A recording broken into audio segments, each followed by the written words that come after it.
I think one of the questions that I do want to ask in terms of recommendations would be, how would you go about, and I've seen your videos, I've seen, other students ask this question, but I think it's a little more relatable to me, is how do you plan your time of studying when you're doing a doctorate, when you're working a full-time position, and your week and your weekends look real slim? Because I know that this is a process that requires endurance and dedication, and make no mistake, like, this is on my agenda for a very long time.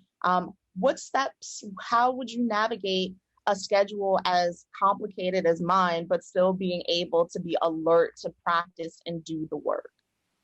It's a fantastic question. Yeah. And kudos to you for juggling all the things you've got going on already, let alone the LSAT on top of that. I get it. So what would you say is the time that you're most alert in the day? I would say now.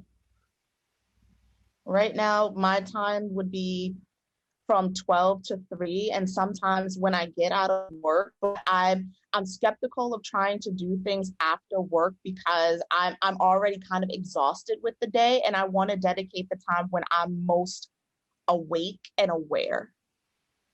Yeah. Oh, the LSAT requires that you be awake and aware. If you're tired, if you're feeling sleepy, if you're feeling burnt out, and it's late in the evening, for example, then you're not going to get the full benefit out of it. And then it can be frustrating to put in LSAT time, but just be getting the questions wrong. So my suggestion for you would be use that 12 to 3 time when you can. Of course, you also may want to use that alert time for your full-time job or for the doctoral thesis and such and other work related.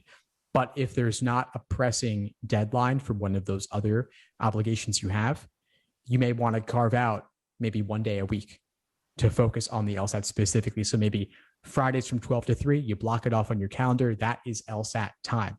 If you have a deadline Friday 5 p.m. Friday 5 p.m., then maybe you'll want to switch that day that week, or maybe take that week away from the LSAT. But I would love for you to be able to at least carve out 10 minutes a day. If that's it, 10 minutes a day, maybe 12 to 12:10 each day, that's your LSAT time.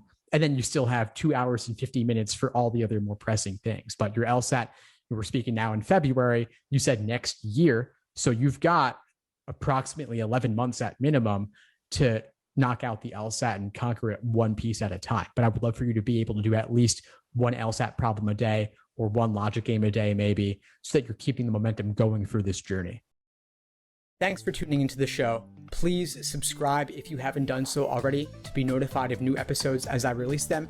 And feel free to reach out if you need anything at all as you move forward with your prep. I'm happy to help however I can. In the meantime, I wish you all the best and take care.